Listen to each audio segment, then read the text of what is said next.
Vladimir Putin los dejó varados, a más de 100 metros bajo la fría oscuridad del Ártico. Estos son los aterrorizantes últimos minutos del Kursk. Imagina los golpes desesperados en contra del acero, el susurro del oxígeno disminuyendo, el peso del mar aplastando toda esperanza. Esta no es la trama de una película de suspenso. Esta historia es real y aterradora. Son los últimos momentos del submarino ruso Kursk. Hoy desentrañamos este misterio que envuelve el trágico evento.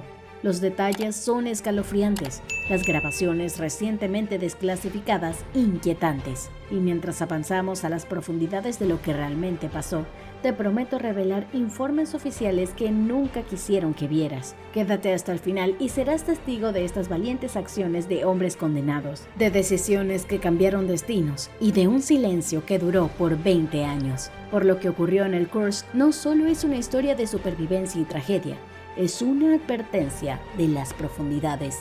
El Kursk estaba participando en un ejercicio naval de aguas árticas en el mar de Beren al norte de Noruega, cuando se produjo un desastre. Durante la Guerra Fría hubo una intensa carrera armamentista entre los países occidentales, liderado principalmente por Estados Unidos y la Unión de Repúblicas Sociales Soviéticas, también conocida como la URSS o la Unión Soviética. La flota de Estados Unidos con portaaviones representaba una amenaza para ellos, debido en parte a su capacidad para realizar ataques nucleares y detectar submarinos nucleares. En respuesta a esta amenaza y la necesidad de combatir portaaviones Estados Unidos, la URSS comenzó a proveer potentes submarinos nucleares. Uno de estos submarinos era de clase Oscar II, denominada por la OTAN, diseñada específicamente para abarcar con la amenaza de portaaviones. Estos submarinos estaban propulsados por reactores nucleares, lo que otorgaba aproximadamente una impresionante velocidad de 33 nudos cuando están sumergidos. Si bien su velocidad es notable, las operaciones submarinas a menudo priorizan el sigilo y la evasión en lugar de directamente ir al ritmo de los portaaviones. Los submarinos eran barcos grandes con una eslora de 154 metros. Esto se compara con unos 2 turborreactores. Es un enorme casco que podría transportar una carga de 24 misiles de granito P-700.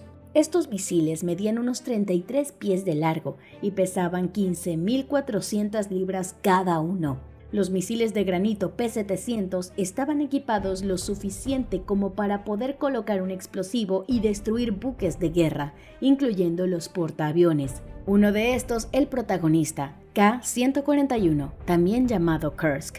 El nombre deriva de la histórica batalla de Kursk en 1943, durante la Segunda Guerra Mundial, debido al tamaño y su robusta construcción. El Kursk, al igual que el Titanic, se considera no sincronizable. Su casco exterior fue construido con un revestimiento de acero, de 8.5 milímetros cubierto con una goma gruesa. El casco de presión interna también se fabricó con un revestimiento de acero de 50 milímetros. Los ingenieros afirmaron que Kursk podría resistir un impacto directo de un torpedo. La construcción de este buque se completó en 1994 y se asignó a la flota rusa del norte. Durante el fin de semana del 12 y 13 de agosto del 2000, el Kursk hizo un ejercicio de entrenamiento naval para el mar estéril. Se aventuró mar adentro bajo la atenta mirada de Gadi Petrovich Leikin, el comandante a bordo. El hombre de 45 años, alistado en la Marina desde los 28, en 1996 fue ascendido como capitán de primer rango. A ellos se les unió el ejército de entrenamiento de otros buques de la flota del norte, entre ellos el portaaviones almirante Kuznetsov y el crucero de batalla Pyotr Balekitae. Con el Kursk armado, los misiles de granito y torpedos, el ejercicio consistía en simular un ataque a un portaaviones. La tripulación del Kursk era considerado una de las mejores flotas. Liderada por Gadi Leikin y con 118 tripulantes a bordo, el Kursk estaba en buenas manos. Durante este ejercicio, la primera gran misión del entrenamiento ruso desde el colapso de la Unión Soviética, algo había salido terriblemente mal. 8:51 de la mañana, 12 de agosto del 2000. El Kursk se estaba preparando para lanzar un torpedo. Solicitó permiso para proceder y a las 11:29 la tripulación empezó a cargar el primer torpedo ficticio. Segundos después ocurrió el desastre. Se produjo una detonación catastrófica en uno de los tubos del torpedo, lo que provocó una explosión masiva. La explosión se atribuyó a un torpedo de práctica defectuoso y provocó la liberación de peróxido de hidrógeno, lo que se mezcló con el queroseno del torpedo y provocó la devastadora explosión. El peróxido de hidrógeno, conocido por ser volátil, había sido prohibido por la Armada Británica debido al potencial de combustión. La explosión sacudió el crucero de batalla Peoria Velciti en la superficie y los detectores sísmicos registraron una magnitud de 1.5 en la escala Richter. Los daños causados al submarino fueron catastróficos. Una bola de fuego había consumido el primer y segundo compartimiento del submarino. Todos en la sala de control estaban perdidos. El incendio provocó una segunda explosión que encendió los torpedos restantes a bordo. Con los dos primeros compartimientos destruidos en la explosión inicial, el personal estaba más atrás probablemente de sobrevivir. Pero cuando la segunda explosión sacudió el submarino, 2 minutos y 15 segundos después, destruyó los mamparos delanteros y el compartimiento de 6, y a todos los que estaban dentro. Un torpedo, específicamente el tipo 6576A, era un torpedo súper pesado y causó una profunda grieta en el costado del submarino, lo que causó que se hundiera a la profundidad de 354 pies en el lecho marino del mar Barents.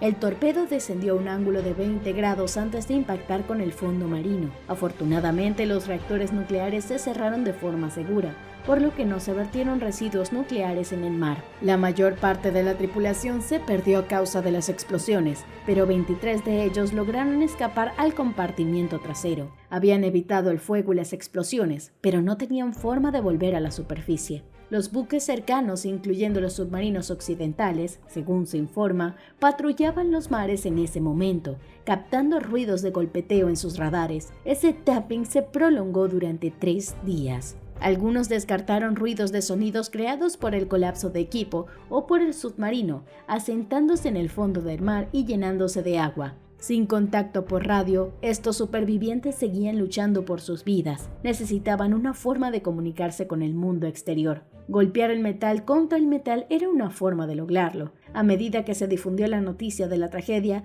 Rusia minimizó la magnitud del incidente. El asesor de Seguridad Nacional de Estados Unidos, Sandy Berger, y el secretario de Defensa, William Cohen, fueron informados del desastre por los servicios de inteligencia, incluso antes de que el Kremlin se enterara. Los países occidentales, incluyendo Estados Unidos, Gran Bretaña, Francia, Alemania, Italia, Israel y Noruega se ofrecieron a la ayuda del esfuerzo de rescate, pero Rusia se negaba. En cambio, tenían la intención de rescatarlos ellos mismos a sus propios hombres. Un submarino ruso cercano había sido detectado por las explosiones, pero asumió que era una gran parte del ejercicio militar. Cuando el crucero de batalla Piotr Veliki informó a la espera de la explosión mientras su casco temblaba, el cuartel general de la flota desestimó el temor. Cuando el Kursk no pudo comunicarse luego del final de su ejercicio de entrenamiento programado, el comandante en flota, el almirante Popov, a bordo de este crucero de batalla, no se preocupó inicialmente. Los fallos en comunicación entre buques de superficie y submarinos eran habituales. No fue sino hasta 6 horas después que la explosión inicial que se lanzó a una operación de búsqueda y rescate. El Kursk no respondía a los intentos de comunicación y los sobrevuelos no los localizaban en la superficie. El resto de la flota del norte ahora se da cuenta de que la tripulación del Kursk estaba en problemas y permanecían debajo del agua del mar árido. 3.000 marineros se unieron a la búsqueda de sus camaradas desaparecidos, localizando el submarino en problemas y estaba resultando muy difícil para los rusos. La tripulación que había estado en la sala de control había quedado incapacitada por las explosiones y probablemente ya no estuvieran con vida. La boya de rescate de emergencia había sido desactivada.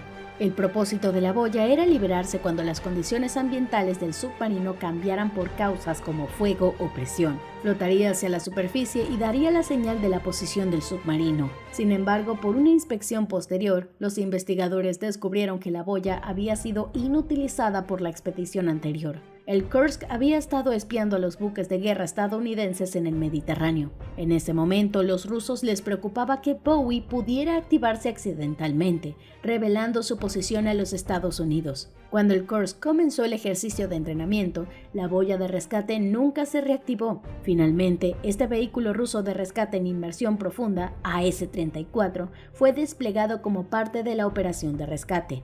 Si bien logró llegar a los restos del Kursk, hubo dificultades para unirse al submarino. No se pudo establecer un sello adecuado sobre la trampilla de escape. Con las baterías agotadas y sin repuestos disponibles, tuvieron que esperar a recargar. El gobierno ruso enfrentó una presión cada vez mayor por parte de las familias que estaban a bordo del submarino. Inicialmente restaron importancia a la gravedad de la situación, describiéndolo como dificultades menores y sugiriendo que el submarino estaba descansando en el fondo del mar.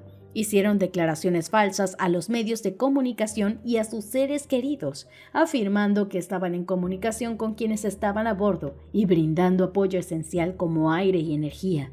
Estas declaraciones engañosas generaron falsas esperanzas en la situación que ya era más crítica. Durante los 4 días posteriores al accidente, la Armada rusa hizo varios intentos infructuosos de colocar campanas de buceo en la escotilla de escape. No fue sino hasta 5 días después que Vladimir Putin, el presidente ruso, finalmente y a regañadientes aceptó la ayuda internacional.